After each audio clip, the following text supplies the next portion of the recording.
வணக்கம் சிம்ம மணிராஜ் பேசுறேன். இப்போ பார்த்தீங்கன்னா பாதி பேர் வந்து எத்தனையோ பிரச்சனைகள் நடந்தது. பனையூர் பண்ணையார் அரசியல் பயணத்துக்கு வந்ததுலேருந்து கால் உடஞ்சவன் கை உடஞ்சவன் செத்து போனவன் எத்தனையோ பிரச்சனைகள் இருந்தது.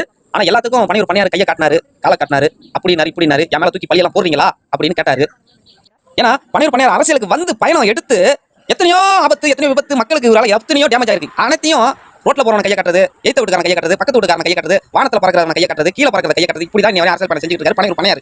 என்ன நடந்துச்சு அந்த பொறுப்பு நான் ஏத்துக்கிறேன், சரி என்ன முடிஞ்சதை செய்யற மக்களுக்கு, என்னோட ரசிகர்களுக்கு அப்படின்னு சொல்லி முடிக்கவே மாட்டார். இன்னும் அப்படி முடிக்கல. கேட்டா அவங்க கையை கட்டிட்டு இருக்கிறாள் தான் அந்த பனையூர் பண்ணையார். நாங்க என்ன சொல்றோம்னா, ஒன்னும் உங்களோட சொந்த பிரச்சனை.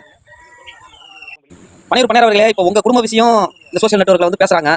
ஆனா உங்களை பொறுத்த அளவுக்கு சிந்தித்து செயல்படுங்க. கட்டின மனைவி தான் இந்த உலகத்துல முக்கியம். நீங்க ஒரு சுய நலத்துக்காக ஒரு முடிவு எடுத்தீங்கன்னா உங்க பிள்ளைங்க வாழ்க்கை பாதிக்கும். அதனால முடிஞ்ச அளவு உங்க மனைவியை கூட்டு பேசுங்க, பேசி செட்டில்மெண்ட் வீட்லயே வச்சு பண்ணிக்கங்க. கோர்ட்டு கேஸ் இப்படியே விட்டீங்கன்னா இது வந்து ஒரு சோசியல் நெட்வொர்க்ல பேசும் பொருளாவே நிறைய ஆகிட்டே இருக்கும். அதனால அரசியல் வேற, இது வேற. நீங்க பொது வாழ்க்கையில வந்துட்டீங்க, நீங்களாம் யோசிச்சு நல்ல முடிவா எடுங்க. யாரோ ஒரு ஆளுக்காக யாரோ ஒரு திசையில பாதையை தேர்ந்தெடுக்காதீங்க. அது பொது வாழ்க்கைக்கும் ஆபத்து. உங்களை பார்த்து இன்னும் 4 நபர் வீணா போயிடுவாங்க. அதனால நீங்க நல்ல முடிவா எடுக்கணும்.